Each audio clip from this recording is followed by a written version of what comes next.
The villa stood on the edge of the cliffs like a secret carved from stone and shadow. Below, the Adriatic Sea crashed against the rocks with a rhythm that never changed, never faltered. Some said the sound was soothing. Isabella had learned to hear it as a warning. She stood at her bedroom window, watching the morning mist roll across the gardens. The roses were blooming again. Deep crimson, the color of old blood, the color of promises that couldn't be broken. Her father had planted them years ago, before everything fell apart, before the gunshots in the night, before the silence that followed. Now the roses belonged to someone else. Now everything belonged to someone else. Isabella touched the cool glass with her fingertips, leaving faint prints that would disappear as soon as the sun burned through the fog. She was good at leaving marks that vanished. It was a skill she'd learned young in this world where women were meant to be seen, not remembered. Beautiful but temporary. Ornamental like the flowers. Behind her, the bedroom door opened without a knock. She didn't turn around. She already knew who it was. There was only one man who entered her room without permission, and she'd stopped protesting months ago. Protest required hope, and hope was a luxury she could no longer afford. "You're awake early," Marco said. His voice was rough velvet, the kind of sound that could be a caress or a threat, depending on his mood. "I couldn't sleep," she replied, still watching the mist. She heard him move closer, his footsteps soft against the marble floor. He'd removed his shoes. He always did when he came to her room in the morning, as if that small courtesy could make up for everything else. As if gentleness in small things could erase the violence in larger ones. "You're thinking about him again." It wasn't a question. Marco knew her thoughts better than she did sometimes. He'd made it his business to know everything about her. Every fear, every dream, every memory she tried to keep hidden. "I'm thinking about the roses," she said, which was both a lie and the truth. Marco stopped beside her, close enough that she could feel the heat of him, smell the expensive cologne that couldn't quite mask the scent of gunpowder and coffee. He'd been up even earlier than she had. Business, always business, the kind that left blood on expensive suits and required lawyers more than doctors. "They're beautiful this year," he said, looking out at the garden. "Your father would be pleased." Isabella's jaw tightened. Her father wouldn't be pleased. Her father would be heartbroken to know that his daughter now lived in this villa as a prisoner dressed in silk, that the roses he'd planted with such love now served as decoration for the man who'd destroyed their family. But she said nothing. She'd learned that too, when to speak and when to let silence do the work of survival. Marco reached out and tucked a strand of her dark hair behind her ear. The gesture was almost tender. Almost. "You look tired, Isabella. You should rest more." "Rest," she repeated softly, finally turning to look at him. He was handsome, she'd give him that. Dark eyes that could freeze or burn, sharp features that belonged on Roman statues, a mouth that knew how to smile but rarely meant it. He wore his power like a second skin, comfortable and absolute. Marco Valentini, the man who'd taken everything from her and then claimed her as the final prize. "Yes, rest." His hand moved from her hair to her cheek, thumb brushing across her skin. "You're precious to me, Isabella. I need you healthy, strong." She wanted to laugh.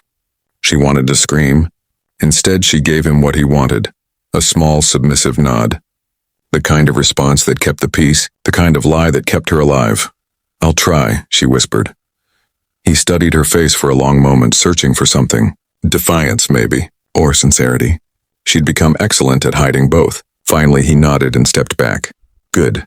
I have business today. Meetings in Naples. I'll return tomorrow night." He paused at the door. "Don't go near the gates, Isabella. The guards have orders." "I know. And don't try anything foolish. You remember what happened last time." Her hand unconsciously moved to her wrist where the bruises had finally faded. "I remember." "Excellent." He smiled then, and it was worse than his anger. "I'll bring you something beautiful from the city. Something to match those roses." Then he was gone, the door closing with a soft click that sounded like a lock turning. Isabella released a breath she hadn't realized she'd been holding. Her legs felt weak, but she forced herself to remain standing at the window until she heard his car pull away. Gravel crunching under expensive tires. Only then did she allow herself to sink onto the window seat, her body trembling with relief and something else. Something darker, hatred. Pure, clear, cold hatred. It was the only thing that kept her going. the only thing that kept her sane in this beautiful prison with its marble floors and crystal chandeliers and roses that smelled like death. She'd been here 6 months. 6 months since her father's funeral. 6 months since Marco had appeared at her door with papers and lawyers and a smile that told her she had no choice. Her father had owed money. Substantial money. The kind of debt that couldn't be paid with cash or assets. It required flesh. It required her. The arrangement was simple, Marco had explained. She would live with him. She would be seen with him. She would play the role of his beloved, his companion, his future wife. In exchange, her younger brother would be allowed to live. Would be allowed to finish university in London, safe and free as long as she cooperated. It was blackmail dressed up as romance. A cage made of gold and roses, but Isabella had learned to be patient. She'd learned to watch and listen. She'd learned that every man, no matter how powerful, had weaknesses. And she was beginning to understand Marco's. He wanted her love. Not just her presence, not just her body, but her actual love. He wanted her to look at him the way she'd once looked at someone else, someone Marco had killed, someone whose name she no longer spoke aloud but whispered every night in her prayers. Antonio. Her Antonio who'd promised her freedom, who'd planned their escape, who'd died with a bullet in his chest and her name on his lips. Isabella stood and moved to her dresser, opening the bottom drawer where she kept her most precious possessions. Buried under silk scarves and lace, she found the small photograph. Antonio smiling in the sunlight, his hand reaching toward the camera, toward her. Taken 2 weeks before his death. She kissed the photograph gently, then placed it back in its hiding place. Marco wanted her love. And Isabella had realized slowly that she could use that. Not by giving it to him. That was impossible, her heart was a grave and Antonio was buried there. But by making him believe she might eventually soften. That time and patience and kindness could thaw her ice. It was a dangerous game. But it was the only card she had left to play. The day passed slowly, as days in the villa always did. The staff came and went, speaking in hushed voices, bringing meals she barely touched. She spent hours in the library, reading books she didn't remember, staring at words that meant nothing, waiting. As evening fell, she returned to the garden. The guards watched from a distance, but they let her walk among the roses. This was permitted. This was safe. She couldn't escape from the garden. The walls were too high. The gates too well guarded, but she could think. She could plan. Isabella knelt beside the oldest rose bush, the one her father had planted first. She touched the dark petals, feeling the velvet texture, breathing in the heavy perfume. "I'm going to get out," she whispered to the flowers, to the memory of her father, to Antonio's ghost. "I promise you, I'm going to be free." The roses didn't answer, but the wind picked up, carrying the scent of salt and stone from the sea below. In the distance, thunder rumbled. A storm was coming. Isabella smiled, a real smile this time. Small and secret and fierce. Let it come. She stood and walked back toward the villa, her white dress ghosting around her legs, her dark hair flowing behind her. She looked like a bride. She looked like a ghost. She looked like a woman who had nothing left to lose, which made her more dangerous than Marco could possibly imagine. Because he'd made a mistake. In trying to cage her, in trying to own her, he'd given her time. Time to grieve. Time to rage. Time to think.